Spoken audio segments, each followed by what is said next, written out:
Right.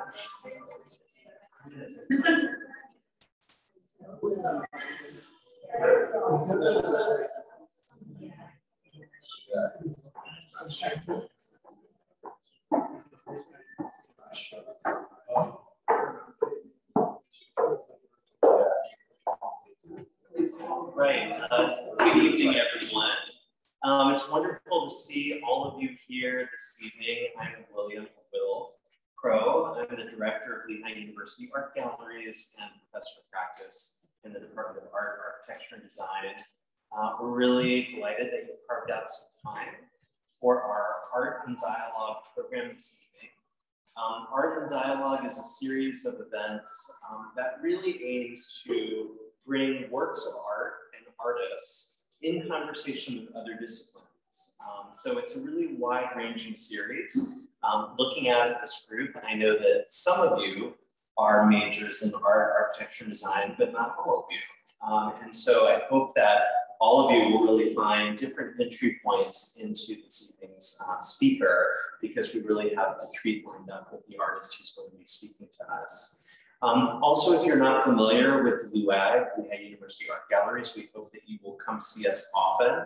We are a free public museum with over 18,000 works of art here on Lehigh's campus, with 7 gallery spaces and over 50 outdoor sculptures. And just by way of marketing, if you're interested in getting more involved here at the art galleries, we have an open house tomorrow night for our student advisory committee. So that's at 5:30, I believe. So you can get more information about that on our website.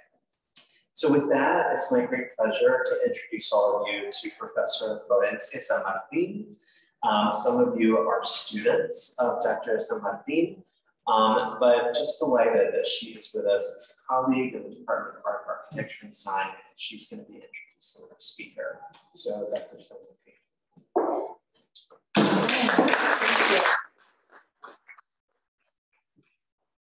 Right, thank you so much, Stacy, Will, the LUAG team for hosting this event here tonight at Lehigh University Art Galleries as part of the Art and Dialogue series. And thank you all for being here.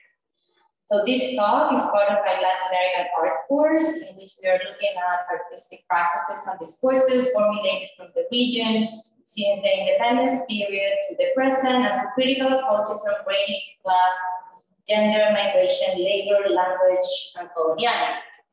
Rodrigo Valenzuela's work addresses many of these issues and their intersectionality through video and photography, creating zones of distress, but also hope in what I would like to call his landscapes of ruins. As a merger of past, present, and future, as a material embodiment of change, ruins of the pre-Columbian past played a central role in Latin American 19th century nation building projects and early 20th century artistic experiments that link avant-garde originality with imagined new beginnings. Although not necessarily related to ruins in Abya Yala, the region known as America since the European expansion in the 16th century, ruins have continued to inspire cultural life and ethical and political reflections in recent years across the Americas. Offering a landscape of ruins that he fabricates in his studio in Los Angeles through intense labor, Rodrigo's work invites us to think about the conditions of labor, migration, and alienation in the absence of an iconic, that is, a recognizable subject matter, expanding the notion of the ruin to perhaps a verb or to a mode of thinking, living, and resisting the constraints of capitalism and its relationship to class, citizenship status, and also culture. Born in Chile, in Santiago, Chile in 1984 to a working class family, Rodrigo grew up during the US-backed military dictatorship. It lasted from 1973 to 1990. He witnessed his father's commitment to the local mail union and his mother's and other relative extended labor hours in a country defined by a conservative politics of austerity. Long lines to get food and other basic supplies and protests in the agitated and also silent streets in downtown Santiago were part of the daily experience. one that he would later reimagine in his work, in his landscapes of poems. After finishing high school, and in order to escape poverty, he decided to study art history and photography at the Universidad de Chile. Learning and reading was, as he recalls in a recent interview, a strategy to defeat the social impositions of class and inequality. He then moved to Massachusetts in the United States and worked as an immigrant for low wages in construction and moving companies. And eventually he got his BA in philosophy at Evergreen State College in Washington State in 2010. In the lack of a prolific English language and understanding translation and language as epistemological tools to inhabit the in-betweenness of symbolical borders, making images was his way to approach to complex ideas in philosophy, and that's how he went back to photography and later got his MFA at the University of Washington in Seattle in 2012. As he often explains, and I quote, "My art explores the way in which an image is inhabited, as well as the ways in which spaces, objects, and humans are translated into images," end quote. Rodrigo is now an associate professor and head of the photography department at the University of California in Los Angeles. At 2021 Guggenheim Fellow, his work has been supported by institutions including the Smithsonian and the George Mitchell Foundation, and has also been exhibited and collected by national and international museums, including the New Museum in New York, the Getty Art Museum in Los Angeles, and the Museum of Fine Art in Houston, to name only a few. And yet, success is a conflicted idea in Rodrigo's mind. As he once wrote, and I quote, "When was the last time people described a broken artist as successful? What I love about the film and poetry world is the constant outward and downward for talent," end quote. Influenced by filmmakers, intellectuals, and poets such as the Italian Marxist Pier Paolo Pasolini and the Chilean Pablo Neruda, who was assassinated by the Chilean National Intelligence only a few days after the Chilean coup, Rodrigo's arts create contact zones between subjectivity and political contingency, showing both the ways in which Latinos and working class people, such as himself, are kept in the margins, but also forms of resistance to the conditions in our capitalist world system, to the realm of imagination. So Rodrigo's talk today will explore some of these issues through different projects created in the last decade. So thank you so much, muchas gracias, Rodrigo, for accepting this invitation. So please join me in welcoming Rodrigo.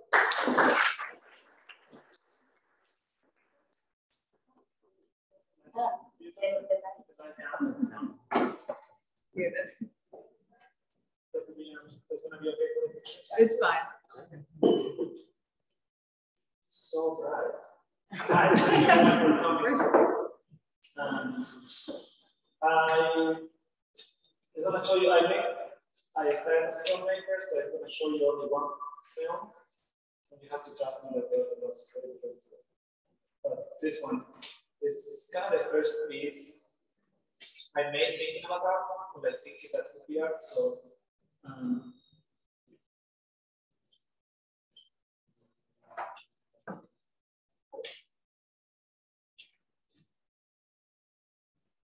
let's see that.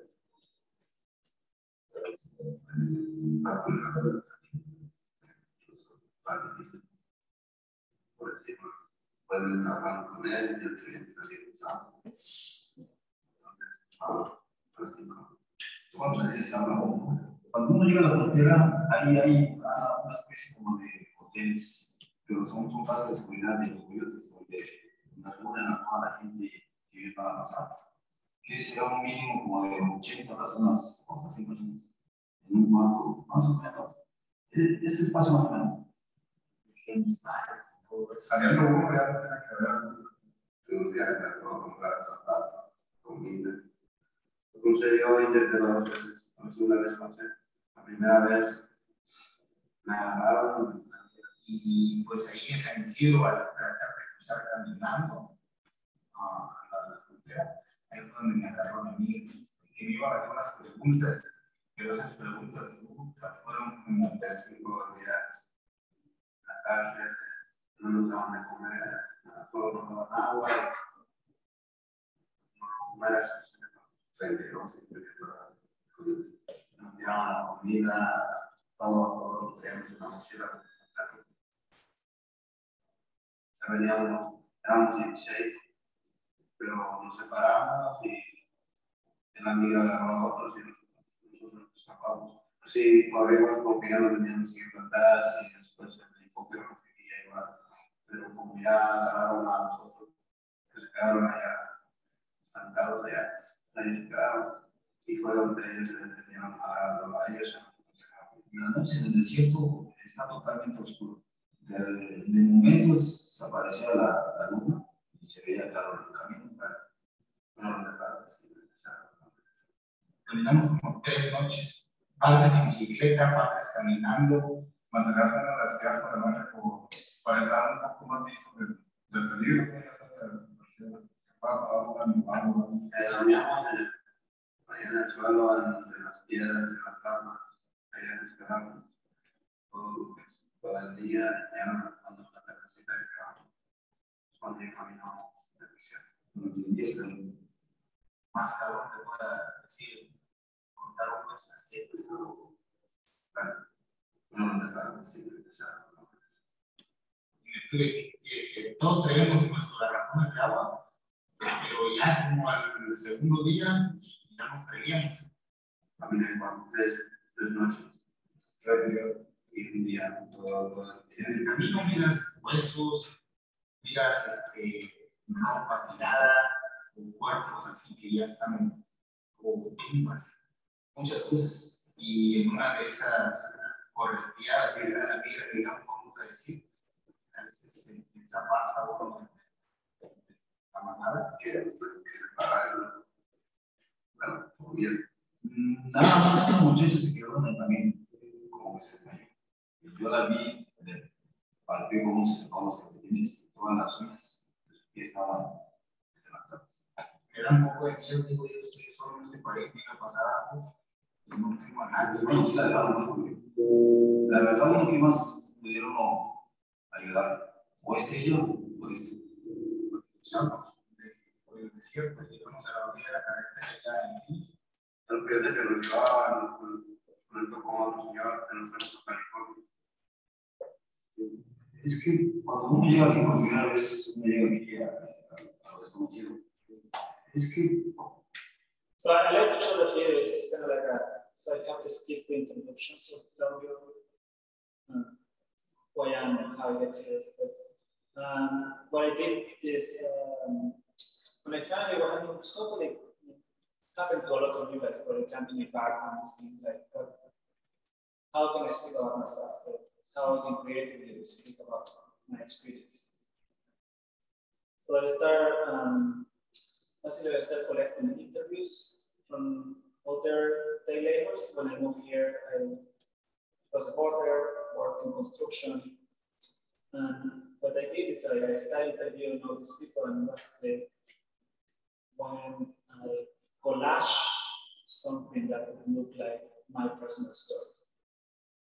And I wanted to divorce the face from the voice because I didn't want to make it sound like an NPR story, like this American life that we find this exceptional case that is so weird and interesting. Right? This is a story that is very common. Right? So like I could grab 20 guys and then tell my story because it happened to so many of us. Right? So it becomes also the face and the feelings that you get from the piece is kind of the feeling that you have all the time when you're a young immigrant. You just have this almost civil machine campaign in this moment, this land, that is about this kind of like the feeling of uncertainty is the biggest challenge.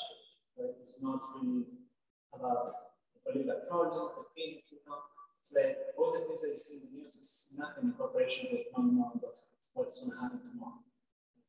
So I start making this piece, and eventually, you know, and by then I haven't been home like 7 or 8 years. So the first time I went back to Chile, I didn't feel really connected to my home. So I started making these photos, taking pictures in the Atacama Desert, in the beach, or in all these other places.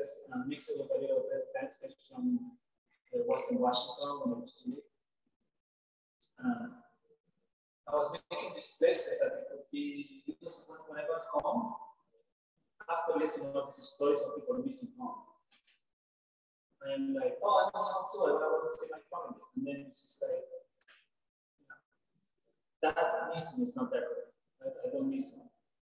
So I started making this purposely romantic landscapes that can be a place that they don't really exist because they are an amalgamation of all these places, right? So they're purposely romantic. So somebody like me, like I always said, oh, but this kind of thing is like I have no nostalgia. I do not miss. Okay. I miss stuff, of course, but like I don't look at old pictures. You know, I don't hang out with my high school buddies, stuff like that. I just don't care. But it's like, I have old friends, but not because, you know, it's a renewal interest in the French. It's not because we have great memories, right? This is like, no, I prefer the dark.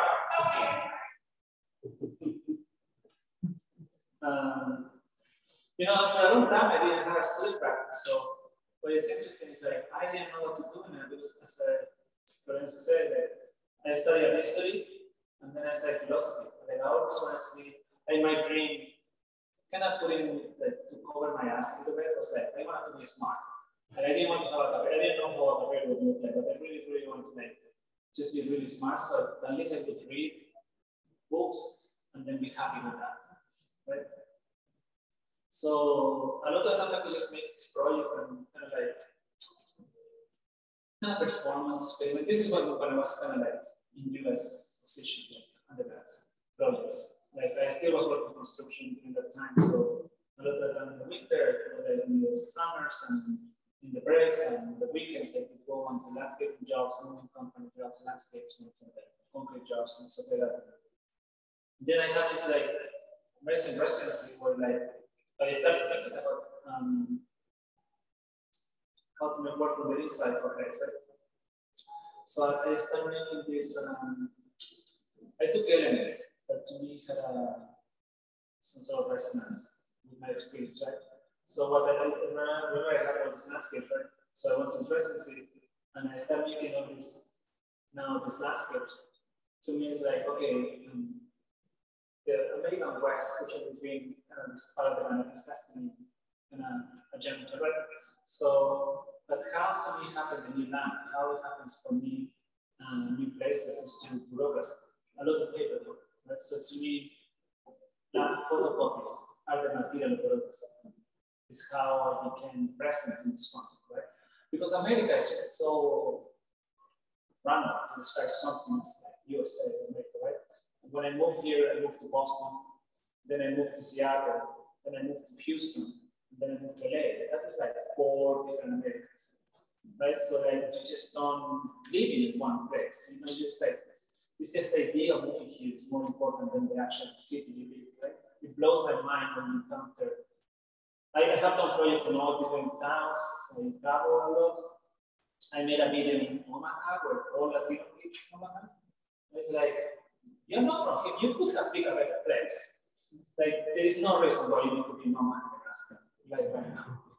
Like, your parents are in Mexico, like your family is just you. But it's, you know, that's important. One connection is enough, right? You have one person, and that's it.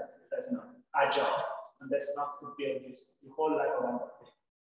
Right? So I was making, but there is something about like one of the reasons why I never get to be working in Chile in some way, because Chile is super attached to traditional arts.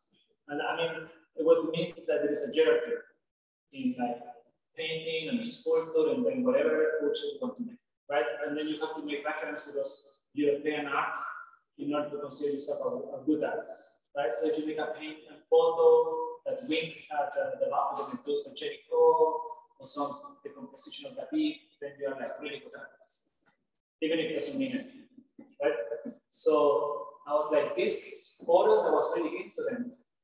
But they still were trying to be a temporal or something that like could be like a very referential painting or history representation.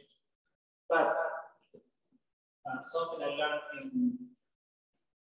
in through philosophy, right? It's something that a lot of artists, because I didn't go to art school, I didn't have that thing like, let's try another project, right? Artists go through projects. It's like you go to a student, they have like 4 different projects going on because that wasn't working, so I started a new one. Oh, that wasn't working, then I started a new one, right? Like if you would do the same with books, is that you don't understand one paragraph, and then you start a whole new book, it could be super ridiculous, right? But then you like do it with art all the time. So what you do is like you read it slowly, you highlight some parts, you spend some time, right? So what I did with the project, I didn't like the project, I thought were interesting things, right? So what you do is like you zoom out. You really just as simple as like show how it's made.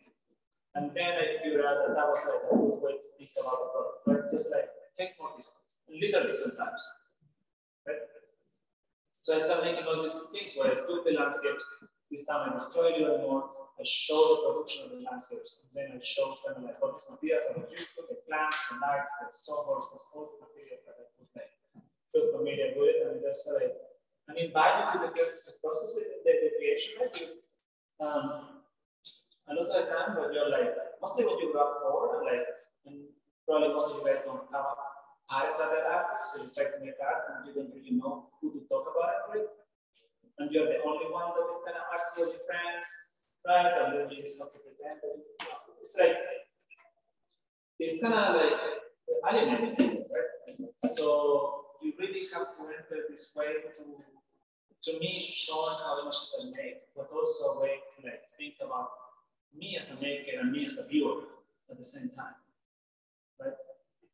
Kind of a process of unification of the art. So it's not just like, if you see, like, you see it now, this is from 2013 or 14. The camera, for example, doesn't move, all this one is the same vantage point, right? And you will see it, and you probably by the end of the presentation, you will think I'm really, really lazy because still the camera hasn't moved. Like, I have it in a tripod, kind of to my height, and I just take all the pictures like that. I do not care about talent or like, you know, good framing and like focus and stuff like that. It's all F22. I don't know if that's taking photos, right? That is stick that is property very small and one very small focus and the camera in a tripod. And it uses a cable radio, so I don't even touch the camera, right? I still shoot film, so all these things are with film. Right? I want to skip a little bit because I want to get to the. Well, you know, in between I made this movie. So. Yo quiero un hijo, por lo tanto te vas a quedar aquí a terminar. Quiero que te cuide para que no tengas problemas. ¿Estás de acuerdo? Es lo único que te pido. No, ya no tenemos nada que hablar. Vamos a esperar en este momento nuestro futuro.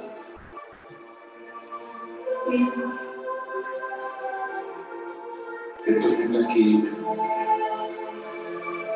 Lo mismo que puede pasar después de todo lo que hiciste. So I hired 15 mates to learn. I make a lot of the movies and videos either about me or my parents. So I made this. I hired 15 mates, like to act like the mates that you see on TV, in order to know that the flaws in media representation won't come to working class work, right? That you can never see like. I mean, mostly America, in France, in South America, you see a lot of movies about kind of like regular working class issues. But since the 70s, like America doesn't make movies about working class issues. I mean, the only way you can be the mailman is like a spy that is about to fight. If you have to do expert powers, if not the movie, it's not about you, right? And it's there's so much drama in everyday life, but the USA doesn't believe in it, right? I mean. You know, for example, a movie like Parasite, it wouldn't be made in the USA, right? Because the people that making those movies are the people being terrorized, right? So it's just there is a class problem where even when you add, you can add. The problem is like Hollywood can add a lot of people of color in movies, but they still do not put people in movies. right? So, and that is a big problem with it. And it's like the movies are a very democratic medium that is very interesting to touch about class, and these are like engagement, it's a commitment, right? Then you have to sit for 2 hours to engage with whatever function all the time. And then you still decide that like any movie is better than a movie about working class people, right? All that, most of you guys, I mean, right? They're gonna be on the, I don't wanna go down, but like, for the next 5 years, you're gonna be highly educated and completely underpaid. And there's no movies about that, right? There's a couple of movies about internship, but there's about pain and about the sense, right? It's just not, it's not about the reality. It's like, it's not like, and you know, it's gonna be treated talking about problem numbers, but it's like, and that's enough, that would be good enough.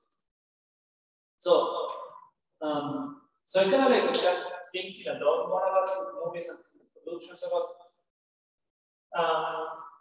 these working class issues, right? I made this show at the Prior Museum that was called Future Ruins, where I kind of really think about the history of ruins and the representation and the impact of it. Mostly because America doesn't really have ruins, and the ruins that we have, they are about economic. I mean, you have this like old factor, right? And instead of thinking about renewable energy, you decide to have this as a symbol of failure, of collapsed economies, right? It's like, it's just really few places in America that have this like ruins as a sign of knowledge, right? But you go everywhere, you go to Mexico City, you go to Peru, you go to Italy, there is like ruins there. There are all the civilizations, but we have making a good job here to like eliminate non-difference.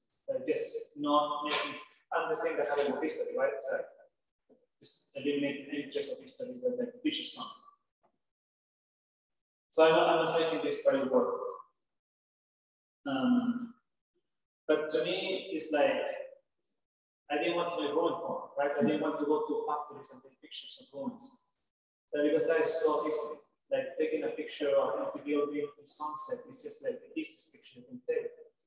To me, the interesting question as artists is like, what is the minimum common denominator for something that you call a ruin? Right? How you create that?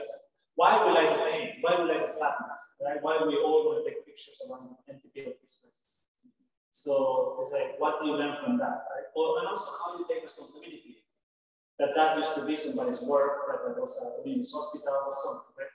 So, you know, so I was thinking, I want to make something that reminds you of home and doesn't take advantage of a particular community.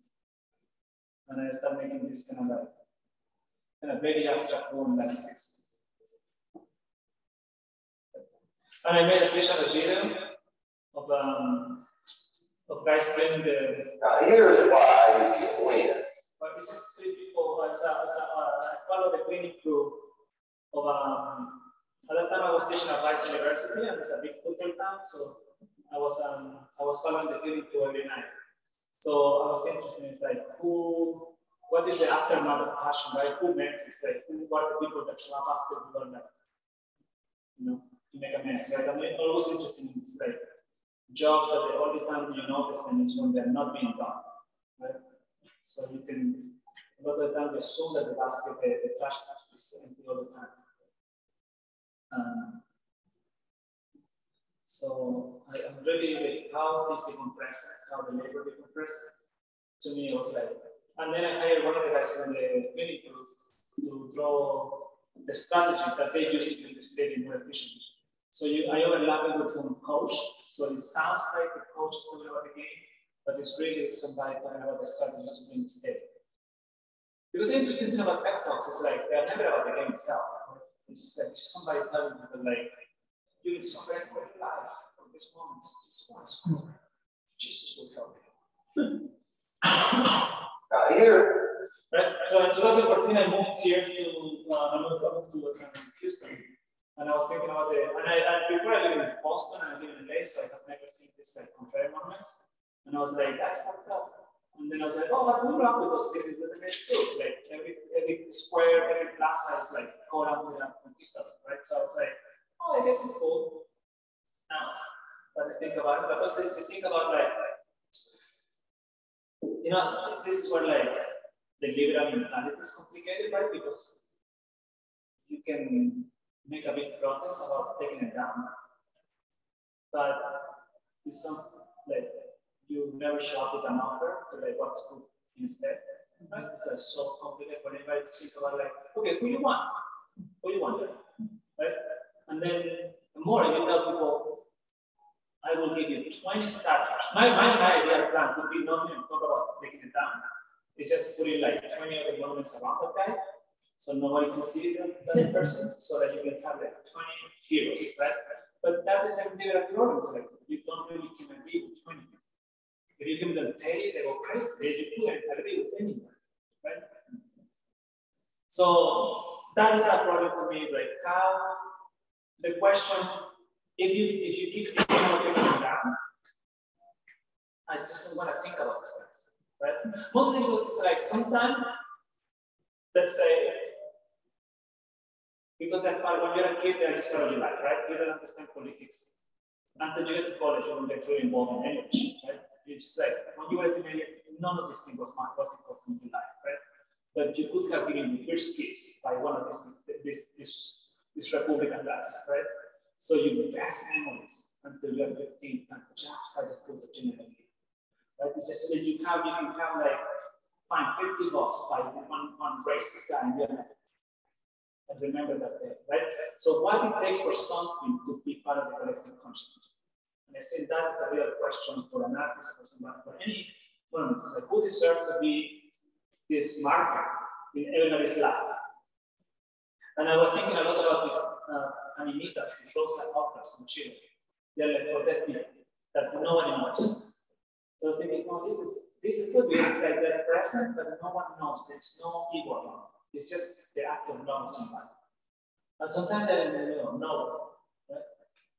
So to me, it was like, okay, this is the thing I want to see. Like I don't care about the people that I don't want to see. I just want to make work that I would like to see. So I started making these little animitas that has like all the qualities of a monument, or monumentality, or qualities, textural, and the scale of it. So I wanted to make them as almost as a IKEA, as a modular monument that you could give to families that lost somebody that they love, and then we could make something that looks monumental for the lost ones. And then I make a series of photos, right? That they kind of like all the possibilities that you have in this box. And then this installation again. You know what? I mean, side note is like I said with Dan, it's like I made that show when I went to Houston, thinking about Houston. But that is actually the thing I was talking earlier about America not wanting to take their own story. Is that like I made it in Houston and no one liked it. I mean, people liked it, but no one bought it, no one thought about it. And it's like, damn, that is so good about this thing that you have in your backyard. And then I moved it, I showed it in a day. And then I got a lot of press because they're like more critical. They're like, could have criticized them there in the South, but still no one will buy it. Right? So, but then I showed in Vienna where people are like, Europeans are like, oh yeah, we'll have that. And so like, they are more embedded in the history, the part of history, but they were like, everybody bought it and everybody bought it. So doesn't mean that I didn't must work because I sold some work, but it means that I felt the engagement was much more deeper than the kind of bigger shame that the South had. Then I made this project about label units, that is these flags. The light tubes are actually like carbon images in light tables, very skinny light tables.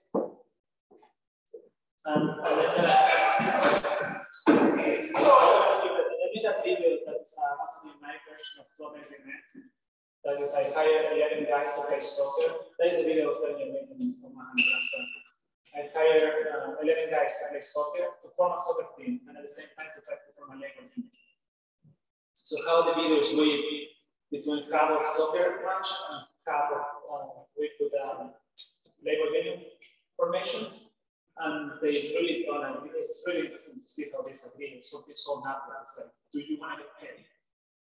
And then so it becomes like, I've been in America too long. This is all on my own. But it's very, they're all online, so you can watch it. Then Trump got elected, and I was like, oh my God, people should get like go to like protest, and then there were like all the marches, right?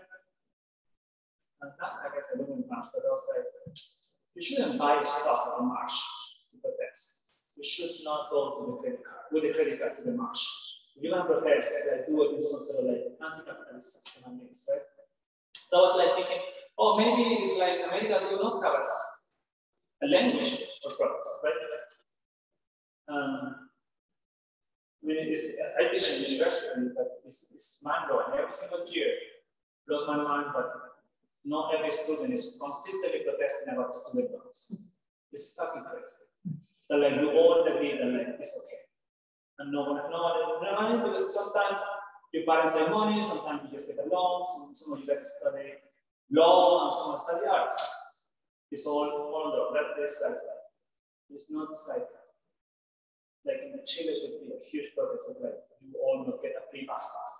Right? Something little simple things, right? At least you make sure that all your classmates can get to school. Right? Little things about cooperation and collaboration are very, very important. So that maybe here and run, maybe that language is not here, right? So I started thinking about like, okay, I want to make this categorization like kind of alphabet of like protest in a way of like symbolic barricades. So I started thinking a lot about the archives and materials to use in protest. So I started making these barricade images that kind of aesthetize, so kind of like become this cold thing that almost become a dictionary of images for barricades. And then I was thinking a lot about comic masks with kind of byproduct of capitalism, like the Coca-Cola bottles and plastic bottles, very popular in Latin America. So I was thinking a lot about this comic mask. So I started making my own mask with the reflective tape and the bicycles and self-portraits. And then I covered the whole value with clay and it's kind of falling off tower. And the mask.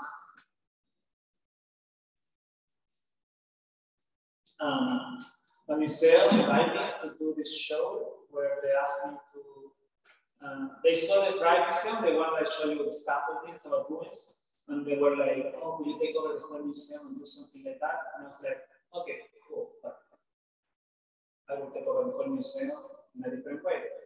So what I did is I grabbed the walls from the museum and I got them closer. And then I make these landscape paintings. And inside the walls, I close down. It's a perfect box, it's a box, you cannot enter. And inside, I conceal all the permanent collection of the museum that have to do with the sublime and manifestation. Any landscape piece that have to do with any of these like kind of like nice European words that you know, it's like because in general, you know, as a Latino person of color, you want to have to like work really hard to enter one of these museum collections, and then you go to the balls and you see a bunch of mediocre ass paintings because like some rich couple pick them around, and then those people are collected, and then you have to be super successful to enter those collections. It's fucking crazy. So I was like, okay, you don't want to see them. Like I was like, I don't want to make them better. I just want to make them first. I just want to like, it's a nice flower. I want to suck. I mean, they always have nice stuff. Like, just suck as much as like the regular workers. And then I still be friends. So, I mean, the pieces. Then I make this. I got commissioned by the Orange County Museum to do this project. Here's where I start my trilogy, modernist trilogy. When I was looking a lot about Louis Balls, this like a new topographic photography, a photographer, and kind of quintessential smart photographer, right? And she's like very well regarded photographer, very smart person, right? But there was like, there's no doubt that Louis Balls is super smart, but then like, you look at the picture and you're like, how is this smart? Right? So how is this really smart guy photo, right? Just start thinking, okay, they're interesting. But I think why they're interesting is because they engage in the ultimate American language, right? Like American Abstract Expressionism, right? So they said they look like a Rothko painting, they look like a Franz Klang painting, right? And then I started with this book, How New York Started the Modern Art, after Expressionism, freedom, and the Cold War. And already had it was growing up in South America, you know that like wherever something happened, the CIA is behind. So just like you can go through the whole day with any Latin person that is not but it's being like, yeah, it's been the CIA for everything. Mostly kissing you, right? You can just blame that for everything. And then there are that whole irony that has a whole press of peace. Right? So the whole system is kind of rigged. So I was looking a lot about that. It was also really fun as a photographer and go to the studio for a small summer as a painter, because photographers always have to explain what this is about, right? And no one ever has painted that. So like they get away with making big splashy colors, and they're like, I was painting this way. And then you're like, genius. And then photographers are like have to speak this for like any reason to take pictures. Right? So it's making very simple photos. I mean, there's actually super complicated. These things are large. They're like 80 big pieces. And I covered the whole studio in white clay, so I could give the cracking, painterly tones. And then I made all these plaster shapes with a lot of charcoal, so to bring the shockiness of the black. But it was really, that was the first kind of part of my modernist trilogy. And then I was thinking about, like, it was the second part of the modernist trilogy, when I was thinking about, like, when brutalism and modernism was coming to Latin America, also every government was being taken over by some right-wing dictator, right? So I was like, there must be it cannot be coincident that like every country that has modernism enters some dictatorship session, right? Like Brazil, Peru, Argentina, Bolivia, Uruguay, Chile, right? All in a period of like 15 years. Right? So I started making a lot of random influence. Maybe all these are the influence, right? Oscar Niemeyer, from Santa Fonseca, Uruguayan sculptor, right? Later, Max Ernst, all this. I've been trying to, I will show you later. I've been trying to rip off this piece, like, in every work for like 5 years. I will show you later if you see the. But sometimes you're obsessed with something that makes no sense, because Max Ernst is an okay poet and a fine painter, but the connection is really nice. Right? Yeah? Oh, okay, so I make this kind of like makeup box with concrete, right? And again, how is it a material, right? To me, this concrete is a material of bureaucracy again too. This kind of any institution that you ever respect when you go. That you wouldn't trust to go to an hospital made out of wood, right? Like you have to be all these government palaces, hospitals, every institution that you really want to respect have to be made out of concrete. So it's just like weird, cold. We have an attraction to coldness, even if it's like really impersonal. We just want to live around the thing. So at least it's like it's kind of a relationship with it. So I transform it and make them as a photogravure. This is like one of the oldest reproduction techniques in photography, where you transfer the image into a cover plate, and then that's how you take it. It's kind of hand Photoshop. It's very amazing. And then I make a floor to display this thing, so you could see some ceramics. Looking down, yes, I really like the idea of like people doing something with their body. As you see, I always transform the spaces in the exhibitions, but I really like the idea of people doing something with their body to look at the work. So I make this kind of little holes with lights on the ceramics, so you only can look down at some point. And also, it's something that you never do when you go to museums. Like just realizing that you never go to museums to look down physically, like you do it like more. And then the third part is this last show I opened. This stuff to do with I brought it back to America, to industrialization, the beginning of modernism, and industrialization goes hand to hand, but also during industrialization is the beginning of economics and how the middle class was formed in USA. The very same part, the same regions that you have to convince these days to not vote for Trump is the very same part that create all the safety nets that you take it for granted now. Right? So I was like really thinking about all these subtle images at the same time, painters working at the same time, like Rodrigo and Roberto Mata. And there is that you may have a hard time connecting this, but again, for the place in the it's like you like something, you follow the leads of stuff, and you see the craziness of some surrealist movement at the same political time. That most of these painters were doing this in exile or like traveling abroad in a place that there's no there, so there's a process of alienation in the same way that capitalism would alienate you. Right? And the same place that these people become this as their job, like and then I start making works like this, that there are these like little weapons and machines that this is the exhibition I have right now in Brooklyn.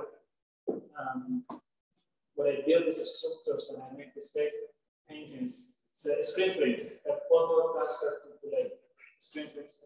And then this in Brooklyn, this is in Patricia Riley Gallery in Chile, Santiago. And I made the city photos that they are like these stages in my house.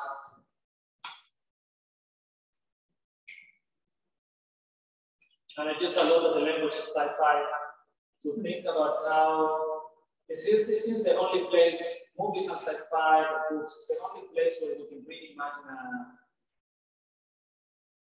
a better alternative to capitalism, or like some place where you really think about it without thinking that it's like you're a socialist. It doesn't really, I really don't want, I mean, even if I'm super happy, I don't want any other system like capitalism, but I would like to have a kinder capitalism, like a less abusive capitalism, right?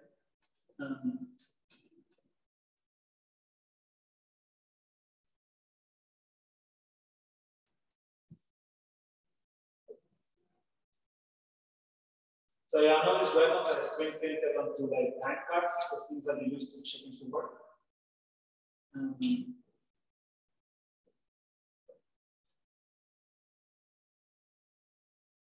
Yeah. That's it.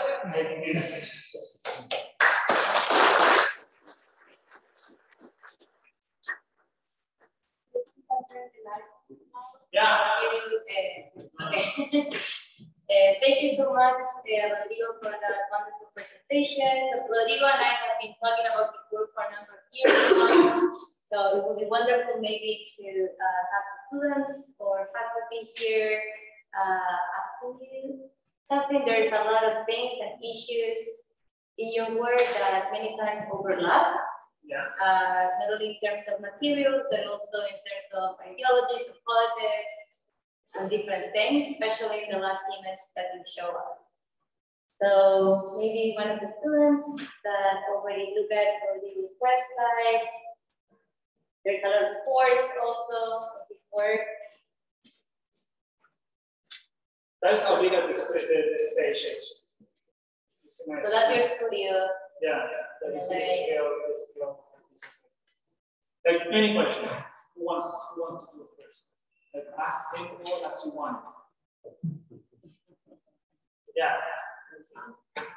It's not political. That's good. My question is, or in terms of process, etc., do you ever show these as an installation, or are they always shown as a print or a photograph or something? That's a good question. No, I would never show them. Mostly because they are very wonky sculptures, so they only look for the photo. But also, this is a short answer, right? The long answer is that I think photo is so attached to reality, and I think we really have a problem in our society confabulating truth and immediacy. And I think, you see it with politicians, right? Oh, it's like that guy or she said how it is because they said how I want, right? or just answer, like saying something from your gut. It's more important that go home thinking about it and reply with what you really meant, right? Taking your time to answer something that can feel real and something that you can get behind. Something is less authentic than just saying the first shot of your mind. And I think that is something that as a society we have to fight, but also in the photo, and I have the chance to do photography, right? I need to take my time to think about what I'm shooting and why I'm shooting it. But also it's so unfair that photographers do that. I'm not accusing you or something, but like it's so unfair that photographers get asked something like that. Mostly to me, the way I work, because if I was another kind of photographer, right, a decisive moment photographer, right, a person that takes pictures of like people in the street doing something weird, right, somebody falling down, and I take the perfect moment of the person before hitting the floor, right, so you have all that tension. You wouldn't ask me, hey, why don't you bring that guy here and let him check in the gallery, right? So if there is something interesting about the photography, like I get this question in every talk, and it's very fascinating because it's like the objects are like a moment of my thought process in the studio. And I'm just documenting my thought process. The physical identity of the objects in reality have no relationship with what I want to say. So there's something to, so there's the answer. So yeah. Why are you still shooting film? Because it's way bigger. No, there's something, okay, so that is the quick answer. And that is the answer that I mean, we have, right? I think because for all the political context I give to my work, I still want it to be beautiful or cool. Whatever it is, don't let the kind of the discourse override the pleasure of making something, right? Just because you like it is good enough, right? Just because you want it to exist, plenty of ideas, right? So, but there is also something about having 10 exposures that make me think that there's a lot of images to take, but also not enough. So I have to be very thoughtful about what I do with it. And then also getting a really good rhythm where I make a scene, one object, I shoot one roll or 2 rolls, that is 20 images. Then I can go at night to develop a film and I see what I did. And just that process is going to buy me time where I think I'm thinking. So next day I can do it better. Because I truly don't want to spend that much money and don't want to spend that much time. So there is a pressure of like doing it right. And also because there's a medium that is not as flexible as traditional, you have to be right. I have to think about all the components, the light, the reflections, all the moments, you know.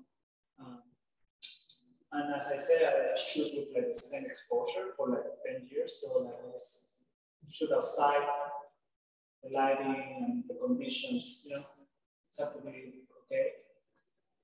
So yeah, that is the main question is, should film just because look better. And second, when you enlarge, you know, even if you lose resolution, looks better. Just the messiness of grain is much better than the messiness of pixels. And that is very simple, just aesthetic decision. Yeah. When you're doing your installations, do you conceptualize them through a frame, or do you only see them through the frame once you bring the camera up?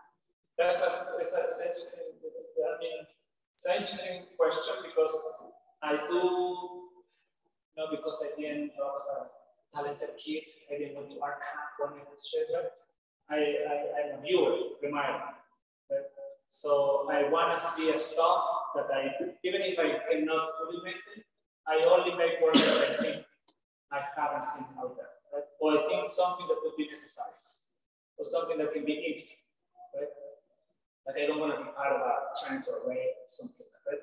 So like, you see stuff through the viewfinder, and that time you have to stop thinking about like,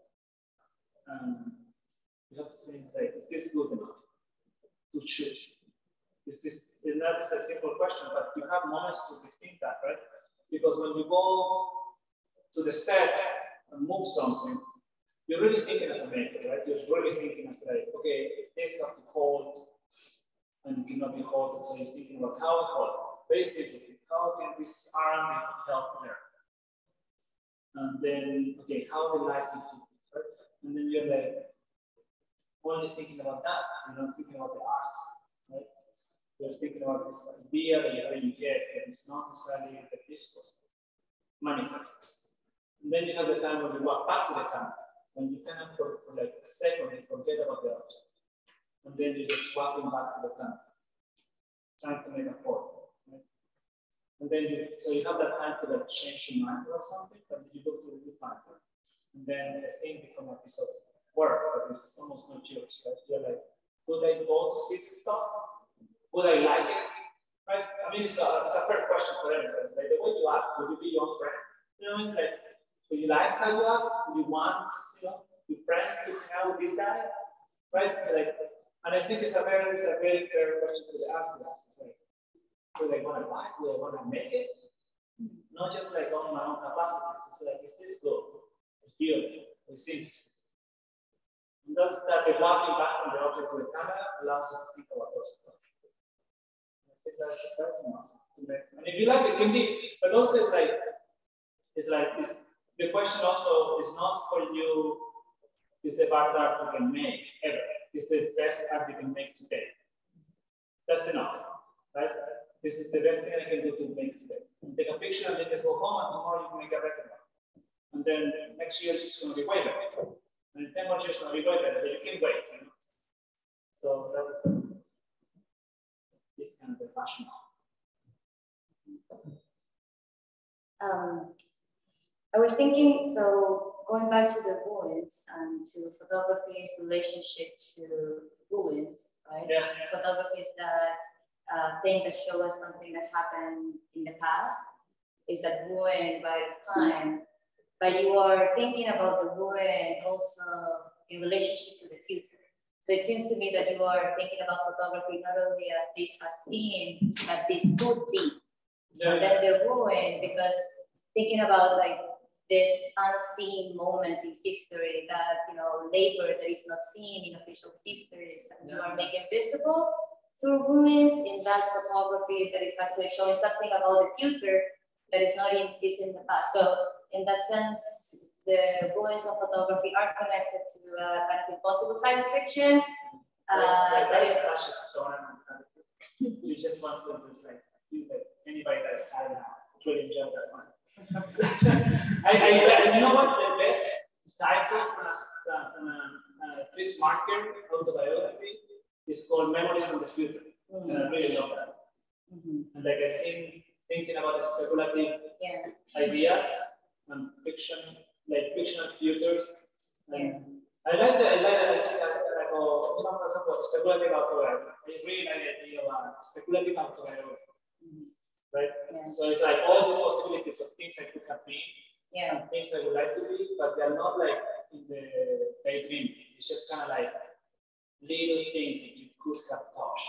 And I think there's something about the future, the future of futures. That is something interesting. And also because we've been thinking about surrealism, and perhaps surrealism is also, you know, it's not that surreal, but it's also a project for a more just future. In the case of Lamb, I mean, that's why I like so much of these guys, not because it's like a particular aesthetic or something, but I'm drawn to the production, or trying to understand the production of movements between words, right? They're really Dada and surrealism. They're not only about creativity, they are like the creativity that's required when you think everything is going to change. Like you don't know where you're going to be living because like you grew up doing a war and then another one is coming up. So you just have to figure out how the future looks like if you may just you don't live much effects. So yeah, a lot of these moments that are interesting, it's kind of like not much. They happen to be in Europe, but they're more about necessity. And otherwise, I mean, and Latin America has embraced them so much, like magical realism and surrealist tendencies, is because like shit is always going down so you need them more than Europeans need to. All right. Any one last question? Yeah. Yes. Yeah. So I like noticed like the beginning of your artwork was like very like towards like migration and then towards like maybe like really this side. Like, do you feel like you're making a political statement by not like showing your culture within your photography, or do you think you are showing your culture? This is a good question, mostly for young artists, students. I am using my experience and my being as a departure, not as an arrival. If they, and for all you young people, like, if they don't want to mind your intellect, do not give them your body and experience at all. Right? The same that you do with relationships, right? Like, just like in any kind of case. So I want to do research about the things I care, and you know, there is a background, right?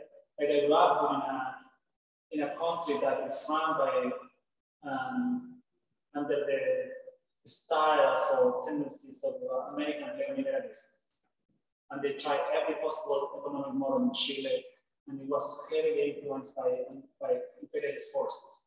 So I do all this research about the beginning of all the CIA involvement into this different type, from American art to Latin American sculpture, modernism to the beginning of the labor unions, because well, I don't know, a lot of the also the safety nets that happen here first, you know? And like, so they're part of the language of like global working class. And to me, and when you're an immigrant, it doesn't matter how hard you have it coming here, the most likely, if you don't want hard, you may end up being part of the working class at best. Right? Because just trying to only have the American dream or nothing is not impressive, right? So I think it's very, very important that that artists do research about whatever just having the freedom to do whatever you want as a person of color, I think is super important. And they don't want to talk, like you can talk about experience in different works. But yeah, you have to be careful because also you have to be super aware that like, you should always also have the freedom to talk about pop music, talk about anything you want. And that is, if you don't have that freedom, if you feel you don't have the freedom, just stop making whatever you make. If you feel you have the freedom, just make whatever you satisfy. All right. Thank you so much, Rodrigo. Thank you.